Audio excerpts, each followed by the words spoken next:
Alright guys, welcome to BTFDtv, Calibrated Confidence Corner. What's going on? Hope y'all had a pretty decent day today. I think I've finally just gotten my my investment plan. I think I'm gonna go with the refiner going in through the end of the year and into next year. The question is which one? There's a couple ways to kind of play this. There's quite a broad swath of them. Let me get the exact number here of at least the ones I'm looking at. 5. I got 14 that I'm looking at. One of them includes Haas, so I'll have to kind of intrinsically go through them. A few of them kind of have the largest dividends, and it's going to be Calmut and CVR Energy. They have the highest paying dividends, and I've read reports, numerous different reports that the dividend payers, perform better than the non-dividend payers, oddly enough. And after, a pretty broad beatdown that, some of these guys have had, it looks like I'm kind of catching a break with the 3-2-1 crack spread, and with it back down around 21, I wouldn't mind getting some of this exposure to these guys, because I just see this crack spread continuing to rise. I saw 2025s coming up. I said this to you guys back when I think it was in 17 ranges, maybe even 16s.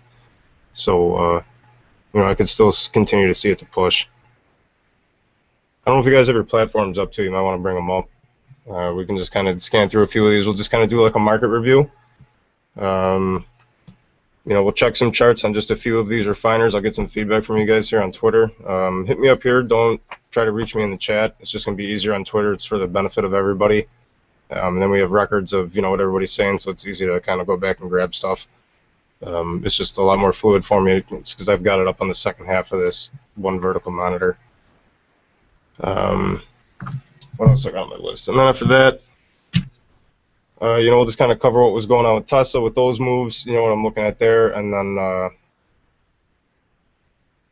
we'll go through the economic calendar and then also discuss a little bit about what was going on with Icon this afternoon, what happened with the market failure, and just kind of my 2 cents about that shit.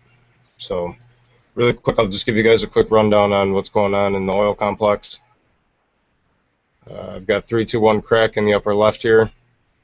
The chart I'm adjusting is the spread between the December contract and Brent and the NYMEX futures. So it's loosening up a little bit over the past few days here. On a 4-hour chart though, it's still expanding. Brent, is kind of it's still taking a run up today. Crude's kind of been staying a little bit depressed. I don't know why NYMEX is down, and the discrepancy between the two kind of irks me a little bit. I'm still trying to find out. I've got in contact with PC Dunham again, and I definitely should email him again after the show and just kind of try to get the lowdown from the guys that are actually in the oil markets. If I remember correctly, I think PC has a brother that's on a tanker, and he's got quite the entourage. I think there's 5 or 6 of these guys that deal with the oil markets, and maybe having them on, somebody will have some kind of insight into what's going on with this African production in relation to the capacity that they can deal with. They're not really utilizing their resources to the max over there, from what I've heard. But hopefully PC and his network can kind of help us get a little bit better understanding what's going on globally, at least in the oil markets right now. But the hypothesis I have heard is going to end up keeping crude somewhere between $95 and $105. With the main target obviously being that nice round psychological 100. And as far as Brent goes, who knows? This can respond to all sorts of shit, whether it's what we really understand, or this is just computer-based trading, and the way that those kind of those systems kind of evolve. I don't know if if there's just some sort of expectation for what's going on in crude that's causing the the spread to blow out the way it is right now. $16 from near single digits 2 months ago. But this is kind of the main driver behind why I want to get into the refiners. I was telling one of the guys earlier too when I was being asked about precious metals, about the extent of any exposure I've had to precious metals was the SLV, iShares, which is really no exposure at all, outside of the fact that It's a vehicle that's supposed to represent the price movement of a physical underlying asset. But usually from that, I'll take exposure into miners. The physicals, the dealing with the commodity markets, just beyond me. I'm not really a futures player. Not that I can't be. I see myself evolving into that, but right now it's just not my forte. Also, we'll slide over and check Tesla because I was telling you guys, man. I mean, this stuff. It's not like this is any level of rocket science. It's just exposure and just dealing with shit. And I was breaking Muck Bear's balls earlier, and this is just one of those scenarios where instead of sitting around playing video games, whenever I go and hit that on button, I end up sitting here, turning the thing off and just getting into this stuff and just kind of goofing around. For the most part, it's gotten to the point now where I'm not really into finance. You're learning everything off the bat, and it's all exciting, and you're all wide-eyed, and as you get into it, you get stuck in these like routines and these grooves. Then one of my fears is getting stuck in that and not realizing it and just kind of coasting along after reaching some sort of whatever mental goal I have of what I'm trying to do with the Calibrated Confidence brand and with all this exposure on Twitter. But so just basically that rant kind of went off. But going through here, looking at Tesla, I was calling down for these 124s, and I really like this short now. This is something that I would like to get exposure to at least by the end of the week. I mean, there's no major rush here. Ideally, as it came into 124s, that was like the level, I had set in stone. And then it got closer and you just kind of wonder further, like, okay, is this one of those scenarios? Because you look where we settled, and it wasn't right on that fib trend. And it just kind of makes me wonder, I rely on the fib trends a lot, so this is just coming from just my experience. This isn't anything set in stone or whatever, but, they'll push over these technical levels sometimes to just kind of clear out some of these extra guys. This has been something I've noticed for the past at least 2 years. And I'm just wondering if this is one of those scenarios, if this is where we're going to find a base in Tesla and then have a run back up. So, I'd like to see some more pressure on the downside. I like the volume levels right now, and the continued down channel. It's just a matter of what I'm expecting the news to be. And again, since I'm always beating the table about this damn news,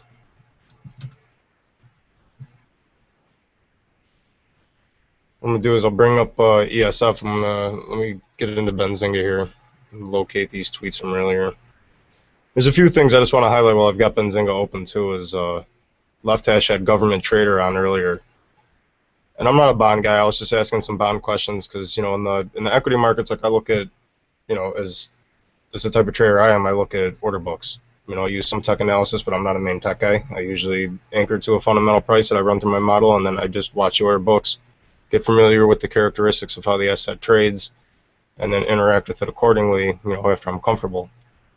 So I was kind of putting the question to government trader about, what he looks for in the market as a bond trader. And one of the things that I was curious, you're not gonna let me get back there, you sons and gods.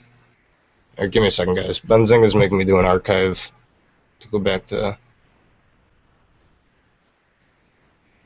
this stuff really quickly here. What the heck, dude? Not cool.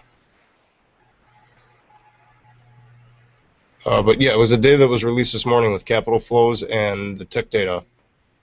They were drastically different than what was expected, and I just didn't know what kind of response that this was going to have in the bond market. And on top of that huge data swing was 2 comments from banks regarding where the 10-year is going to be. And before I get into it, that's what I am attempting to locate in Benzinga here very quickly, and I apologize that this is taking me a hot minute.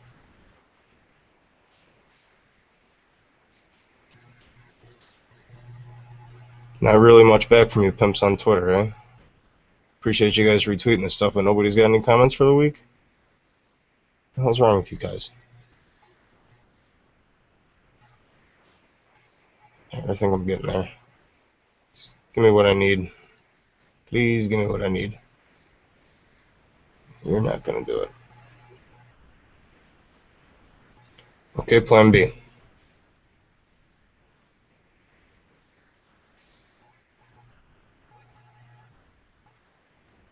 Basically what it was Goldman Sachs, they have a separate arm that's not, strictly with the bank, and this is what Government Trader was talking about earlier. And this separate arm was coming out with a report that the 10-year wouldn't break 4% by the end of 2014, or it would be around 4% at the end of 2014. Here it is. I knew I had it in here.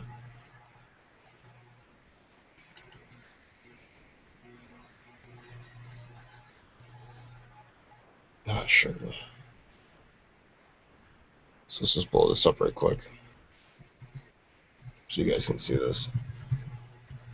U.S. Treasury 10-year yields to 4% in 2014, says Goldman Sachs. Now, this is the head of the global asset management, Andrew Wilson. Again, this isn't Goldman. This is another arm within Goldman. So they were looking for 10 years, to hit 4% in 2014. At the same time, I don't think I have a screenshot of it. Actually, I know I don't have a screenshot of it. ING came out and was saying they were looking for the 10-year to not break 3.4% in 2014. So you have, these two different entities looking for what's going to happen with the 10-year, both releasing insight today, and then on top of that, you had, these huge data misses in the tick data and the flow data. Let me just go find the charts here because I want to show them to you guys in the charts, because the capital flow data, we didn't have two misses like this in a row in recent history. And on top of that, this was one of the more drastic swings that we've seen in it. Come on, load it up. Here we go. Okay, that's A. There's B. And here we go, guys. So we're looking at here is the United States capital flow data. This is from tradingeconomics.com. Actually, I'll tweet this link out to you guys so you have it here. There you go. Now,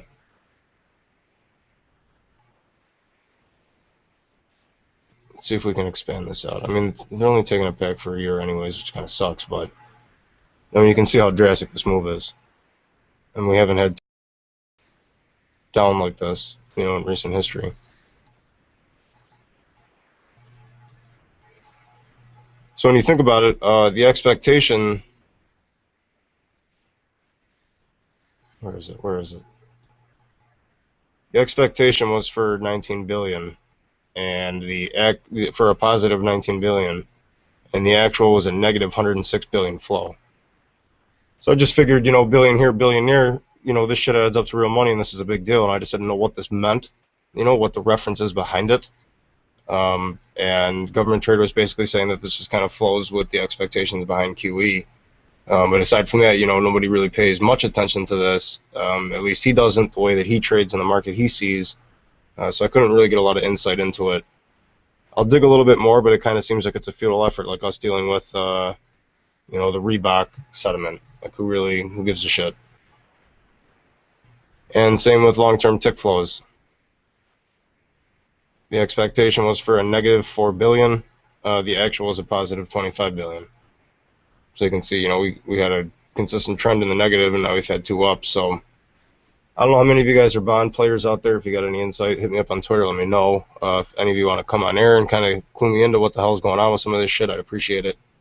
I'm just kind of putting this out there and seeing what the Twitter brain trust can figure out for me. See if there's anything that's of relevance here.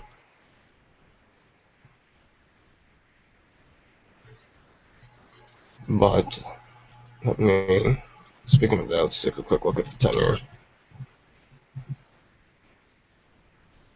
With that news that was coming out, here's the action in the 10-year.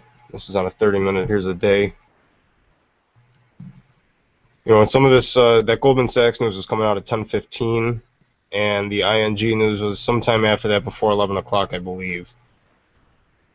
And obviously, this tick was on the housing data. This had nothing to do with the Goldman Sachs issue, because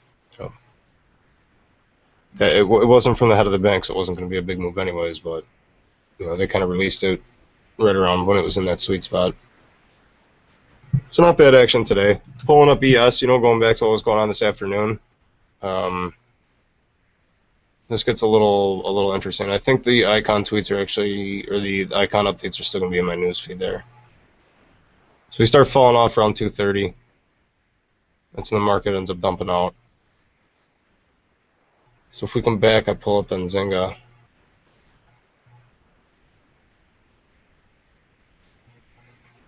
Oh, these things are drying out my contacts underneath these lights.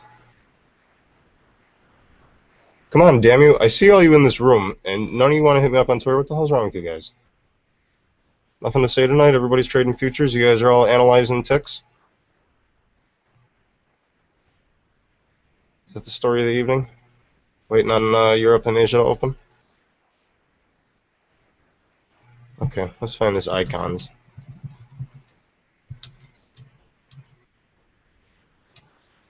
Okay. Now, this icon bullshit was coming out at the Reuters summit.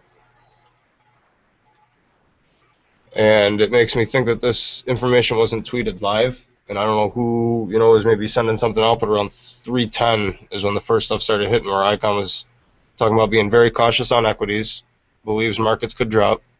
He's talking about earnings of many companies are a mirage. And then just to top it off, because he has to say something about Apple, Icon does not want to fight with Apple, but he has no plans to walk away from it.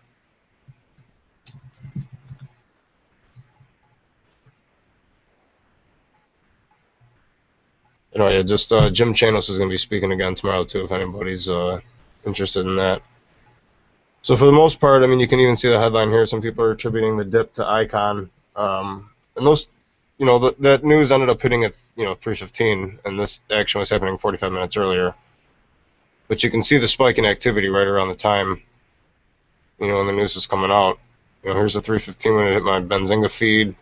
You can see the activity just before that as it was hitting other feeds ahead of time. But again, I mean, this kind of came at the bottom. It's not like this crapped out on that insight. Did it really take 45 minutes to update that from the summit to, the Benzinga feed and gauging the volume, some of these other feeds? I don't know. But it's not like, any of this early volume was really outside of what was happening earlier, just prior to Europe's close and, some of the other headlines. So I don't know if that's a really fair attribution there. But this kind of plays into the fact that, you have these self-aware algorithms, and these things can store endless amounts of information and find patterns that none of us could find. So I don't know if this was just a simple situation where, because Icon's been in the news with some of his other, bullshit that he's been blathering about, I don't know if this is, some of these algorithms were a little bit more sensitive to anything revolving around Carl Icahn. And, if that is the case, this is kind of an example of where, the computer-based trading really can sometimes be irrational, without a motion to kind of gauge any of the, as a filter for the stuff coming in. They just respond in their logical manner. But it's not like there's a huge market crash from it, so I can't even bitch about any of this stuff, because for the most part, when I got the information, this was at the bottom, in the ES when we were pushing 87s, 86s.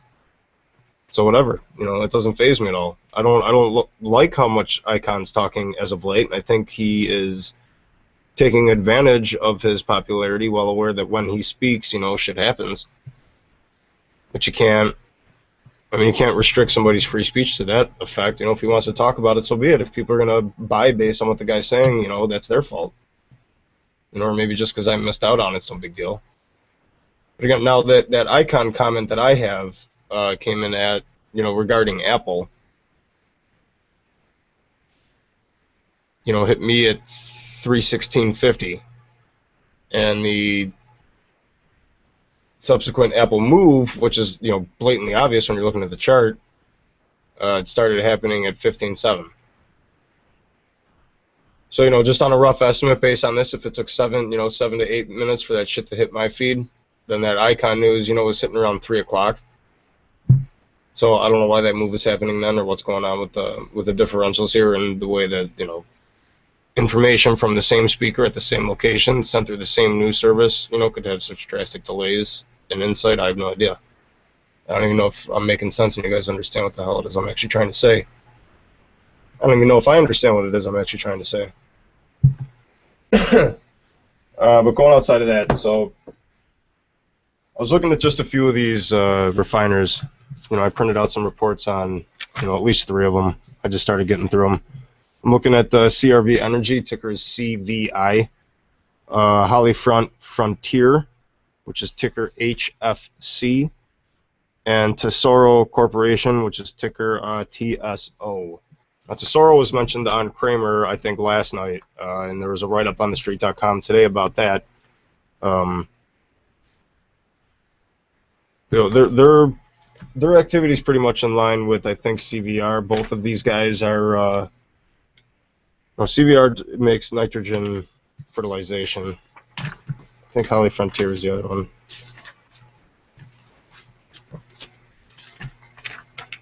No, they both deal with petroleum refinery and marketers of transportation fuels. So I'm talking about CVR and Tesoro. Just picking out of the 14 or 15 or so that I have, I just started going down the list from the ones that I organized them by who was up and down for the day, and I just started at the top, and I just kind of nitpicked whatever ones were kind of looking good from when I went through here, and this is what I came up with just for now, just in a preliminary stretch. Much the way I've been talking about Tesla over the past few days, if not a few weeks with you guys, just about what's going on with that pricing behavior. I'm just trying to put out all the stages of the way that I go through, kind of looking at some of these firms so you guys can kind of see what I'm doing, whether you agree with it or you have some commentary, and then I can improve upon it, what have you. I'm just throwing this shit out there. So, if you want to get on your platforms, we'll bring up CVI real quick. Let me actually find my crude chart here. I'm going to compare these against the 321 crack, just so you guys can kind of see the comparison. I know I can pull this data into Excel. I'm not going to do it right now, but I will end up pulling in this 321 crack data with the individual company ticker data, and we'll take a look at the correlations between them. But you can tell when we're looking at them, for the most part, kind of how these correlations are going to end up rigging up with each other here. And then we'll go through. If I have it saved, we'll go through my my fundamental chart that I have. I think I did a fundamental on a few of these guys earlier today. I just can't remember who the hell I saved and who I didn't. So again, here's CVI, ticker CVI, the firm's CVR Energy, and you can kind of see the flow with the 321 crack. For the most part, there's a little overextension here in the summertime. This was mostly probably because of what was going on with expectations in the news with Syria and all that other new shit that kept coming into light. But for the most part, I mean, aside from the actual levels, the actual pricing movement here, let me put these up, between the two is pretty close.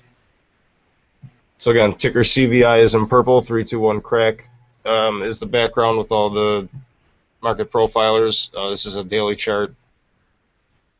And you can see the kick up here after the 321 started reversing. We started getting up above these 20 ranges, and this is when we started getting this added move again. Now I don't know if this hiccup. Whoa, shit! That background sucks.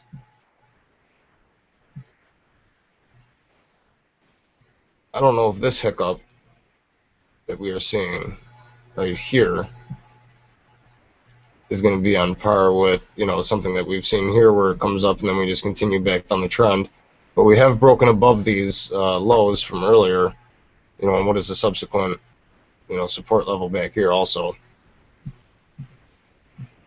And as long as 321 crack can keep moving, I don't see, just based on just a really shitty look at the price chart, I don't see why I couldn't keep moving with it. And just even when you're going through some of the fundamentals, I suppose now is the time where I should look for this Excel and bring it up. We'll take a look at this right quick. I do have it. Excellent. And let me just run the ticker through Benzinga really quick, see if there's anything out today.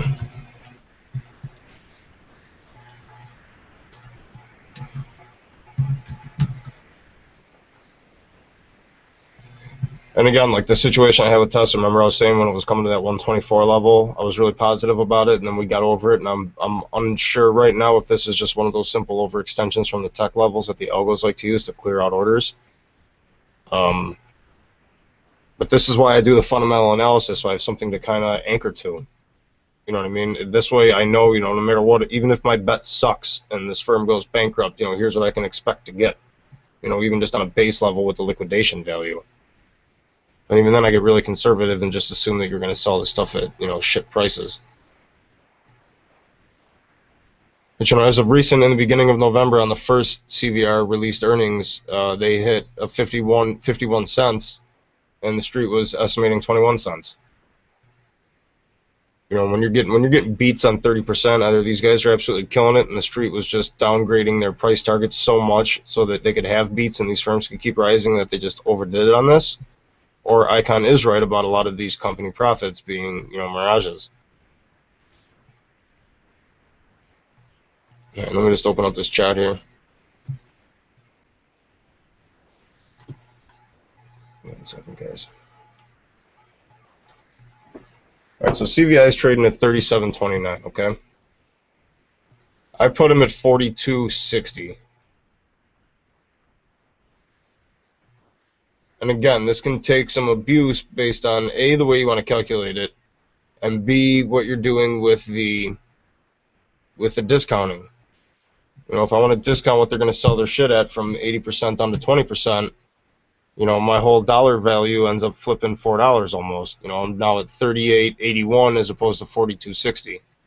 And that's assuming 20% discount on just the liquidation value. And just to maintain the crossover, let's just assume, also with their current asset value per share, let's just assume I'm getting 20% on that. Now it's a short candidate. So I'm looking anywhere between 33 and 46 on this thing. And given the trend, it's a tough call right now. And that's why I'm not sure where to stand, when you're looking at it here. Where to stand with this thing, in this tight range. Let me get this on a normal chart so we're not all losing our eyes here.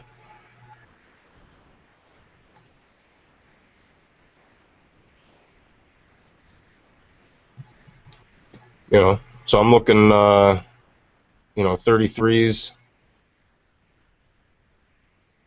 to 46s. So let me just put these up here just for kicks. We'll see what kind of channel we have. So 42.60s and 33 somethings. Let's keep low 33s. So really, here's the channel I'm looking at. Here's my lower bound, that's my upper bound. After earnings, they had a nice bump here. Whether this is just a quick dip in order to, kind of buy in, and get a run up like this over the next few days, I don't know. But this isn't something I want to take for the short term. I have a feeling, given the way that the market's playing out right now, that this, at least until the middle of December, the end of December, is when, we can probably put this thing on autopilot for a month. But for right now, we're all over the place. Everybody's trying to act like we're at, we're at this turning point. Everybody, when we're at Dow 15,000, everybody wants to talk, about Dow 16,000. Then we get to Dow 16,000. Everybody makes the case when you're at Dow 15 for why it should be at 16. Then you get to 16, everybody's talking about how the market feels toppy, or it's really hot right now, or we could expect a little tight consolidation, but we could stay around this range, and it's the same friggin' thing at every friggin' level. So yeah, we're at 1800, and for the mom and pops at home that are watching, Brian Williams at night, and he's sitting there going, markets broke all-time highs today, and they're looking at their 401ks going, yay, everything must be good because these guys in finance really know what they're doing, not realizing that these are a bunch of computers buying things like the headline unemployment number at 7.5, which we know, or 7.3, 7.2, which we know is garbage anyways because of the way that that thing's actually calculated. So these proxies that we're using to get a gauge on reality are really skewing it. And as you go down the line of telephone tag here, the whole storyline of how crappy everything is and the way that we actually gauge this economy, the whole way it goes down the telephone line gets skewed. And people start thinking that, when we're at all-time highs in the market, and yeah, their 401ks turned around, they think everything's honky-dory, when, that's not the case. And God forbid any of them actually hopped online and, went to any of these economic sites and, did some quick analysis with it. And even that's part of the problem. I mean, if you don't trust the reporting, like for the most part, we're kind of sketch on some of the numbers that do come out of the U.S. just because it's sampling error. It's not like they're just making shit up. I mean, sometimes it seems that way, but, I don't view everything that the U.S. releases in the same measure that I view everything China releases, but still, when you're even if you don't believe these numbers, you still have to use them because these are what is being pushed as the actual numbers. And you need to find the discrepancies within those numbers. That's what fund managers get paid for. And it's just hard to kind of play that gauge, when, at one point in the market you could be dealing with a bunch of intelligent human beings. Now you're dealing with computers, and you don't know how many of them are actually analyzing stuff in this light. When it gets a headline unemployment number, how many algorithms you think are trying to calculate their own? Or they're just basically trading off of that and what's going on in the order book. They're just reacting. And that's part of the problem, is now we're living in a market where, the type of trading I do, I'm not a guy that takes real risk. The people that take real risks are the ones that actually take claims for physicals. The ones that are actually sitting there structuring assets and putting, hundreds of millions, if not billions of dollars on the line, and really taking on risk. Trading a secondary market asset is not taking on risk. Trading a $50 billion CDS portfolio where you're actually worried about the ability of some of these firms to pay you back, and you're taking on this risk of, I'm going to lend this company money so we can try to be something economical and long-term and profitable and get some money back. These guys are taking actual risk. I'm not in that scenario. And that's a tricky game to be playing. So I'm not going to pretend like... Fuck. I thought when you guys were saying I didn't have sound, you just completely distract me on that shit. I gotta stop paying attention to Twitter in the middle of my rants. Fucking assholes. But anyways, this isn't really a risk play. I'm just kind of, I'm placing a bet for the most part. So it's not like I'm coming from the angle of somebody who's really taken a crazy position here. The seriousness behind my analysis isn't the same as somebody who's taken on that real risk. Much like the analysis of what I'm doing isn't the same as somebody like Keith McCullough, who is taking on absolutely no risk. Even though he quotes about stuff as if he's taking on risk, and even though they have been open about not taking on risk, they still play this facade game for whatever reason, because they're fucked up Yale kids. They come out and, do this crap with, trying to front like they're traders just to kind of stir up the Twitter sphere. Because for some reason that helps them make another $29.95 a month. I don't know. Back to business. So what I've got as far as CVR is concerned, net working capital, they're at just under 13 bucks. Current asset value, $20. Their cash position's pretty shitty, negative 13. They're sitting on $895 million in cash, and their total liabilities are $2 billion. Liquidation value is going to be $15 per share.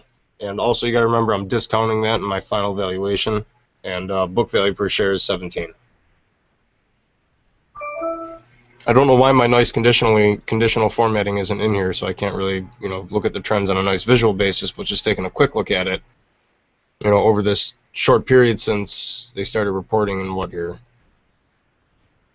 2006-ish. Yeah, they started in 2006, and some of my beginning and ending values didn't really catch in until later on here. Now, who else do I have? Well, I did Tyson. Maybe we can take a look at Tyson right quick. These guys, they had an earnings call this morning, and they're doing pretty solid too. You guys remember me talking about Tyson, I think, a few weeks ago. These are one of the ones that I wanted to play coming into Q1, just because of my... Here's my logic behind Tyson and the way perception works. Thanksgiving, Christmas, New Year's. People are cooking stuff, throwing parties, having everybody over, doing everything home cooked, entertaining like crazy. Not only dealing with their kids, but dealing with relatives' kids and all this other mayhem. Okay, so everybody's putting up with the patience of it, dealing with it, going through, making the turkey, smoking the bacon, doing the whole shebang. Come January 3rd, you don't have a reason to be cooking shit anymore. Even on Valentine's Day, for the most part, everybody just goes out to eat. So you're not really cooking at home anymore. What you're doing for the most part is unwinding from the holidays. Here in the Northeast, you are just basically injecting yourself with pure vitamin C because the solid gray clouds have run you into a level of depression that you can't even handle anymore. And the last thing you want to do is sit around and slave and just continue to cook more crazy meals, especially for like your kids or something. You just want to get them You know, when they're all cooped up with you, you just want to get them away from you. It's like, here's some food, go eat, now go use this energy, you know, at your friend's house, or, you know, outside, go play in the snow or whatever. So my expectation is that when people are in this position, they're going to be more likely to go for this type of stuff like Tyson chicken nuggets, where you can just heat up the oven, chuck the shit in there, 15 minutes, bada bing, bada boom, you got chicken nuggets, kids love to eat them, everybody's happy, you know, the box looks cool, the kid can do some reading, he can draw a little maze circle, whatever. And I thought that this would be very beneficial. And it wasn't just for Tyson. This was just across the board. This is the perception I was seeing, or at least that I see. So, you know, I was listening on the conference call this morning, and 20% of their new products, you know, 20% of their revenue is responsible for, you know, from their, basically their new introductory products. And they're doing pretty damn well across their chicken, beef, and pork segments. And for the most part, I mean, management this morning, the call wasn't bad. Management, you know, usually the conference calls kind of suck anyways. These guys are never really specific about anything. It usually is an ear-bleeding experience. But for some reason today, this one just specifically kind of caught me with some of the fluffiness. It sounded like they were being genuine. I don't know if it's just the character of the guys that, you know, that were on the conference call, but it just kind of had this air of like, I don't know, like they didn't want to get too specific. Like their accounting measures, whether they didn't want to address them or deal with it. It seemed like they kind of knew maybe some of their reports were kind of fluffy, and they were hoping not to have difficult questions tossed at them. And they were lucky, because for the most part, the analysts that were on the call were not lobbing difficult questions to these guys. And since one of them is coming up on retirement, for the most part, everybody was in a good mood and being nice and congratulating this guy on getting through. But, you know, overall, they had a rise. Their quarterly profits, you know, they made $261 million, looking at 70 cents per share. A year ago, they were doing $181 million, and they were looking at 51 cents per share. So that's a sizable gain, especially, you know, in the situation that we're in now with all the shit that's been coming out with IKEA, all these problems with this processed, you know, pre-made food and the supply chains, and you know, the animals that are actually used or whatever products, you know, are created in a lab to make this stuff. You know, a lot of this shit was kind of headline news in the beginning of the year, you know, in H1 of this year, and maybe even leaking in a little bit to H2. So it was, you know, in light of that, they still had solid returns, and 20% of that was coming from new products. So I mean, these guys are not only, you know, they not only have a solid base product, but they also have, you know, the ability to innovate and also have that, at least, you know, 20% is a material impact as far as I'm concerned on your revenue line, you know, just on your base of it, before you have to, you know, start taking everything away and taking a look at what your net income, you know, actually is. And the street was, you know, estimating 69 cents. These guys came through at 70, so that's, I mean, that's solid. Revenues are right in line. Which, whatever, I mean, that's why I subscribe to Zach's, to kind of get the consensus view on what's going on out there. Not that my view comes off of the consensus view, but it's definitely solid to know what people are expecting, and more so, you know, how often these guys are revising their information based on what's coming out. You know, whatever kind of news is out there, or whatever new insight comes out, who's revising their stuff, how often they're revising it, are they doing it up or down? You know, that's why I really like Zach's, because it gives me that really, you know, it gives me that consensus view. That's what the platform is designed for. You know, that's the core of it all around, is to give you an ability to get a consensus view on things. And Tyson just always, it seemed positive, dude. I like that, and I still do like it. I think that the move I was looking for, I've already missed it on the earnings call today, which is fine by me, because I mean, I wanted Tyson, but after I saw the moves in the 3-2-1 crack, I had absolutely no problem switching over to the refiners. I mean, I would actually be a lot more comfortable going to the refiners. And yeah, I mean, this 2% move, maybe I didn't miss all of it. This thing's probably still due to go back up to 30-ish.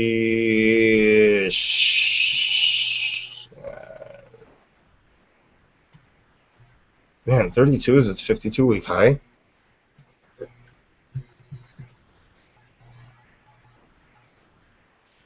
All right, well, so we're looking at Tyson at 29.42. Right now is where it's pegged at. I'm putting them at about 29.67. And we can make some adjustments here. I mean, even still, just to kind of show you guys some of the sensitivity analysis. Well, I'm assuming absolutely no discount in their cash value and that they'll get 90%, on their liquidation value. But let's just break both of these down to 20% just for kicks. Now you're looking at a $14 stock. So this thing's pretty sensitive based on, the metrics I'm using to calculate it. This thing's pretty sensitive to any discounting that's going to come into play if they were to have to liquidate or sell their assets. But you can see my conditional stuff's on here. So their cash asset value has progressively just gotten, worse and worse. Well, it's gotten better, but it's stayed negative. And that's just based on their cash position and their total liabilities. They got a cash position of just over $1 billion, and they're looking at a total liability of, just shy of $6 billion. And their debt situation, slowly it's been dropping, which is what you'd like to see. This is just over a 10-year period, so I don't know what the larger trend is there.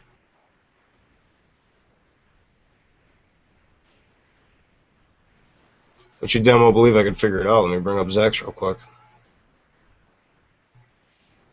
Let's see what we got on here. What do you guys got? Any feedback? Give me some kick here. Free cash flow growth. Oh, yeah. Yeah, I've looked at that plenty of times, man. Sometimes if I'm having trouble, if I can't really get a position going with, if I can't really get a solid quick read on my fundamentals and my techs, if it's like a brand new firm that I really have to break into, I'll always look at the free cash flow. And the weighted average cost of capital, all the buzzword shit. I've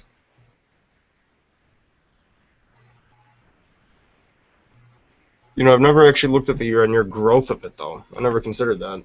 Well, I shouldn't say that, but I haven't used that as part of my analysis.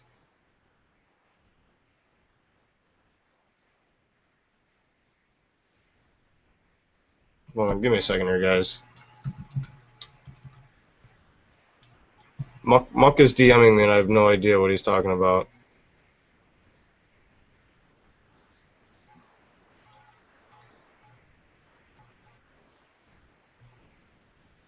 Something about we can see your shares. Whatever. Anyways, aside from the direct message distractions from people that are watching the show and are well aware that shit distracts me. This is CVR. Back to here. Sorry, guys. I apologize for our little detour there.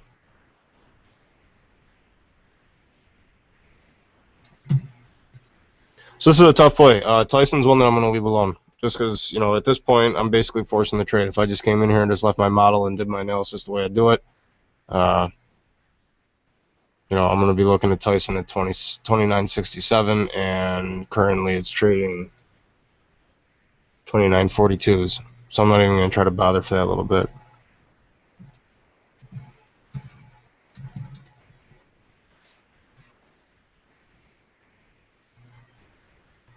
Yep. So close though. I mean, for an earnings release and for the computers that are ripping on, it's a pretty close banger there. And the same goes with CVR or CVI. What do we got? 15 minutes. All right. Let me take a look really quick. Maybe we can do TPO or TSO before I get out of here. I'll get a quick rundown on these guys.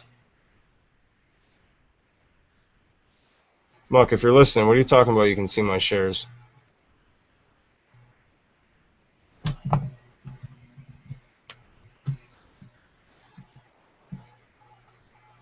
All right, so we'll come in emergent. We're going to Tesoro. Company financials. I'll standardize it. It's already in US, so I don't have to do that. I'm not going to scale it. I'm going to take it out 10 years. We'll refresh this thing. And make sure I'm grabbing all sections. Refresh it again. Let me close these right quick.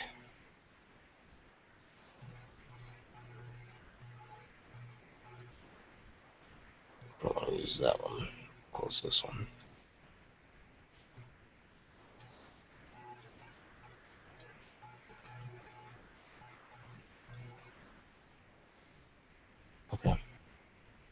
Close this to. All right, let's download these things. Take a look here.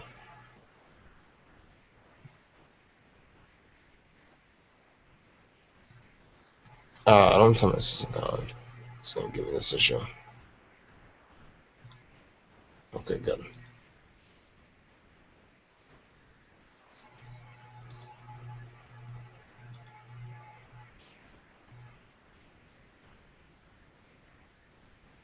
Alright, so here's TSL. I'm just gonna bring this in, guys. We'll just run a really quick analysis on it through my model here, and we'll just wrap up the show.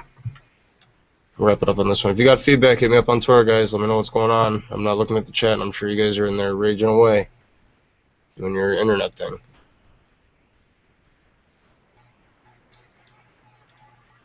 It should jive in, but let's just go through and do it anyways.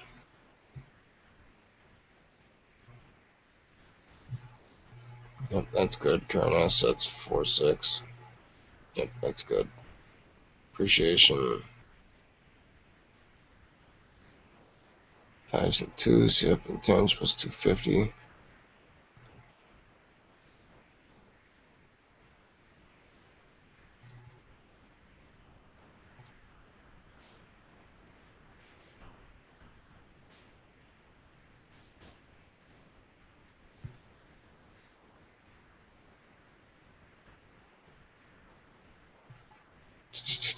Current liabilities. Wait, no, current assets.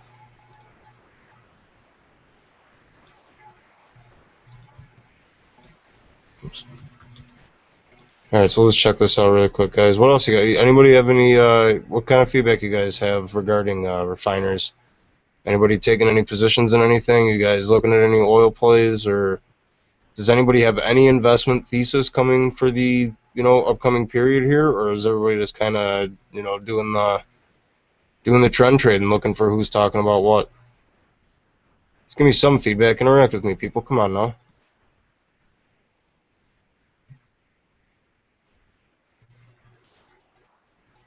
Twitter is not a game for the passive. Oh, maybe if I read my shit, I could see some responses here.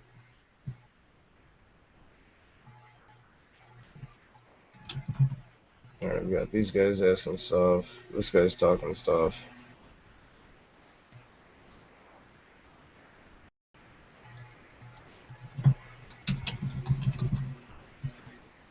Alright, where does the crack spread have to go for these stocks to improve cash flow? Why not just trade the spread? Mike, that's a good question. I don't have just generic exposure to the spread, and I am not going to try to play with those types of guys in that market. That whole game is for some badass individuals, and I am not one of those guys. When it comes to this form of this form of trading, I'd rather just have exposure to the firm. I mean, at the end of the day, if my bet's wrong and all shit breaks and goes to zero, the firm has some sort of asset, some sort of tangible asset you can sell. Whereas if you're wrong in that futures market, even by just a few ticks, you can get wiped out, dude. I mean, all you need are those drastic moves, and swoosh, you're done. And that's not a game for me. I mean, any of these guys that trade that stuff will tell you it's insane trying to play that futures market. That's a badass game. I mean, I've seen these guys blow their tops and lose their lids, over this type of crap. I'd rather just have exposure to the miner. I don't need that crazy flip on the kind of money you can make from exposure to the crack spread, probably over the same time horizon that you could make with exposure to the miners, is probably on a level of multiples. But that's just not a game for me. Oh, shit. You guys can't see what I'm sharing? Fuck. Why don't any of you guys tell me this? There's like a shitload of you watching this right now, and like you guys can't. You jabronis. It's good to know if my fly was open, I could count on one of you guys to tell me that.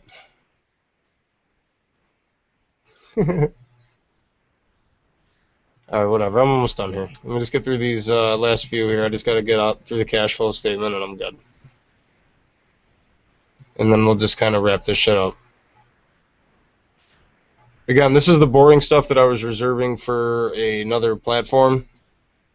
But there was some requests from some of the guys to bring it over here and to show it to everybody. So here we are.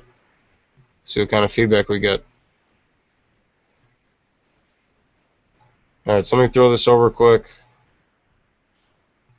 What have I got on a 10-year? Yep.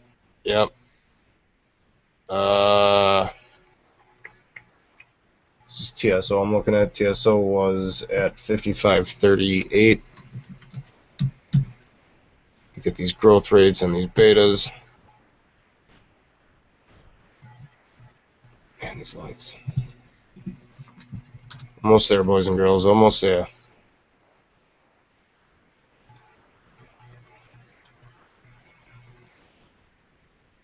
All right, 529. That's not too bad. It's not the 15 that, you know, Tyson had a 5-year expected growth rate on their earnings of 15%, which isn't hot, but it's good. I mean, I'll take it. For what I'm trying to do right now, I'll take that. But right now we're looking at TSO down around 5%.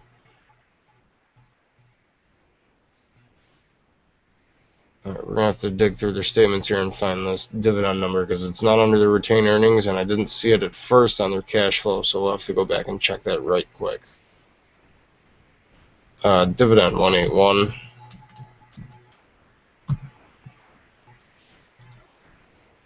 Beta, I'm looking at 123. Again, I think TSM is somewhere around the 2s.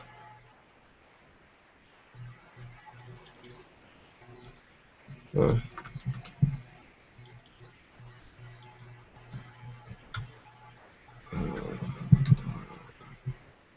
Alright, this one's a little tougher. This seems a little too high for me right now. TSO. I still gotta put some dividend shit in here right quick. I gotta dig that out. 75.44. And this is assuming 50% on their back end shit. If I put it at 90 for both of them, you're going to see like a almost $100 value here, which obviously is not going to happen with the pipelines. What you're more likely going to be getting is probably a 20% on the liquidation. With current assets, given the broad base of them and the diversity of them all, I mean, you have to go through it, but I'm just ballparking it here just like you do with the correlation and defaults and MBS. You just pick 60%. Everybody wins, and we're looking at a $71 price range. Now, to put this into perspective, fudge. Close those charts. Please, please, please tell me you guys can see what I'm sharing. You know, I should have thought of this earlier and brought this up over on BTFDtv. Shoulda, coulda, woulda, but didn't.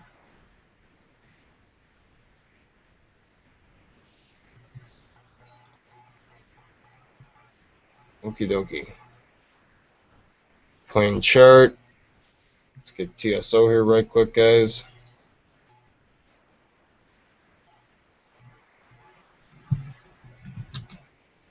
Let's do this on the fly without knocking over a water bottle here.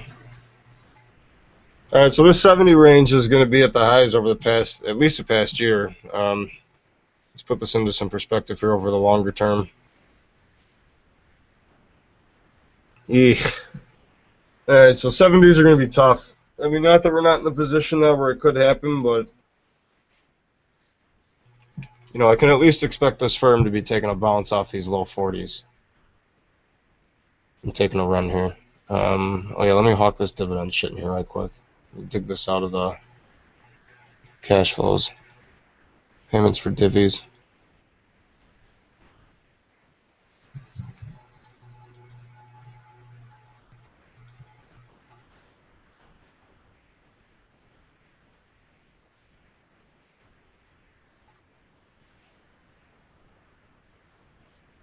You know, I'm just going to keep these at the high end anyways, just for kicks.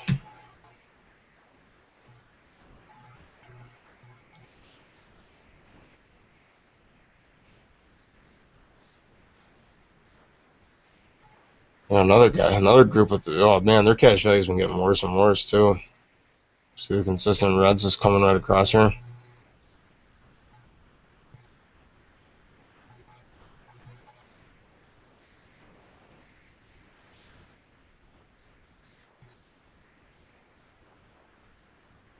I mean, their debt structure for the most part is pretty stable, but yeah, their cash is all over the friggin' place. Man, look at these.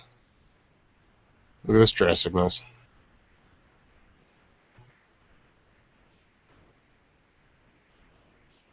That's kind of wild.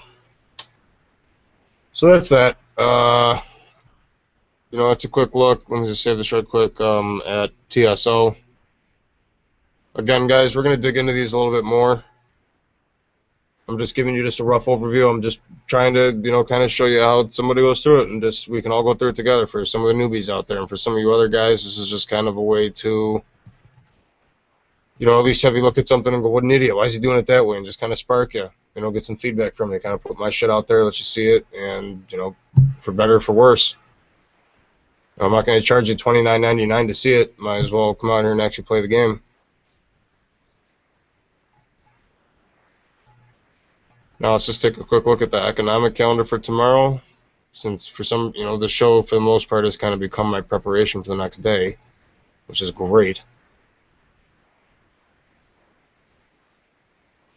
But for Tuesday, we've got New Zealand economic sentiment, or New Zealand, oh my God, German zoo economic sentiment. New Zealand. All right, there, guy.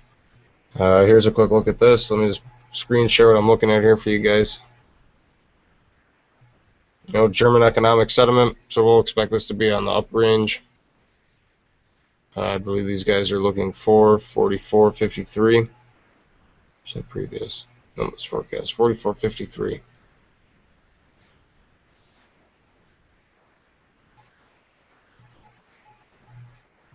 And in the U.S., we have the wonderful retail sales. I was actually out over the weekend. I had to go hit up a few malls and do some other running around. And it was quite odd, man. I'm telling you, to walk into the mall and see Santa Claus out.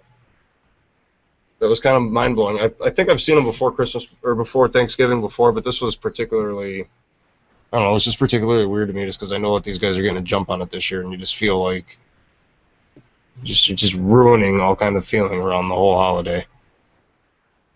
Also tomorrow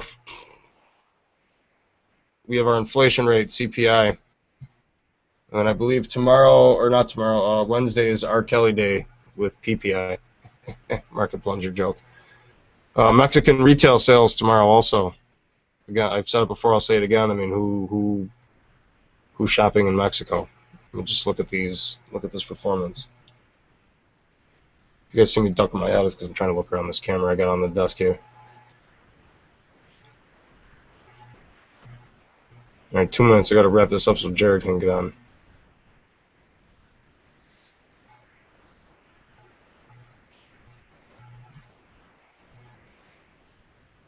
So Dave Cullum saying end of year will bring us an epic battle between window dressers and those looking to capture 2 and 20.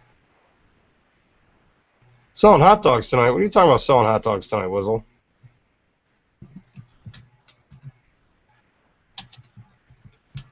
Some kind of Tyson joke? Anyways, what else we got really quick? Existing home sales. Yeah, the existing home's going to come in tomorrow. Today was obviously shit with the housing, with the index.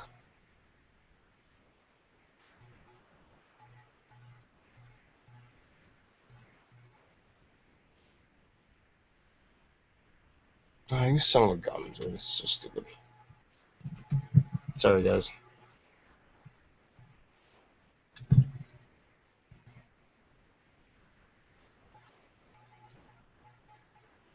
Oh, you're all staying with me. You guys are champions, dude. I appreciate the support from the group out here. Dude, will you stop dicking with me and just give me the 18th already? What the hell? Starting to chat my ass here.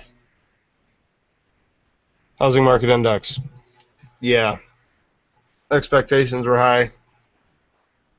58s, we came in at 54s. So tomorrow with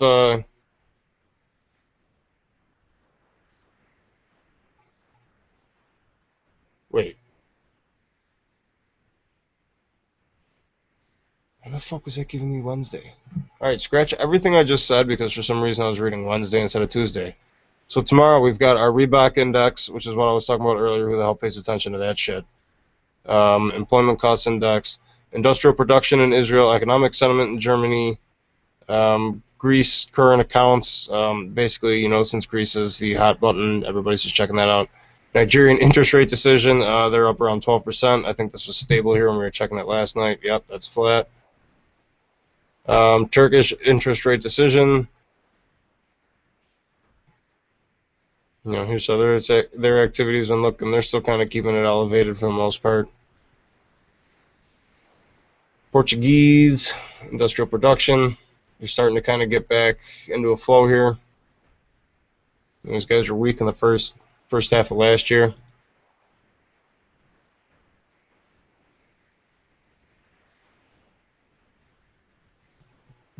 And just taking again another look at German sentiment before we sign out here. So that's it, guys. We'll wrap it up on that economic indicator mess there, and that's it. Thanks for sticking with me tonight, and play your game smart tomorrow. Hit me up on Twitter, and in a little bit I will carry this on over at Special Reserve 200 proof. Stay tuned for Jared whenever he signs on. But you guys can just kind of catch much more low-key, very dry, very dull kind of behind-the-scenes finance stuff, unrecorded. It's my stuff just over at a different channel from here, just a kind of way for me to vent and get away from any legal troubles that may come here, because I tend to run my mouth, and now that this is an entity, I don't want to be getting everybody in trouble because I don't like to follow rules. So you can catch me over there. I'll put the link up on Twitter, so just kind of keep an eye on Twitter for the next half hour. You'll get the link there. Thanks for sticking with me, guys. Have a good night, and cheers. I'll catch y'all tomorrow. Mad love to every single one of you. And, yeah, hit me up. Stay in touch. Take it easy.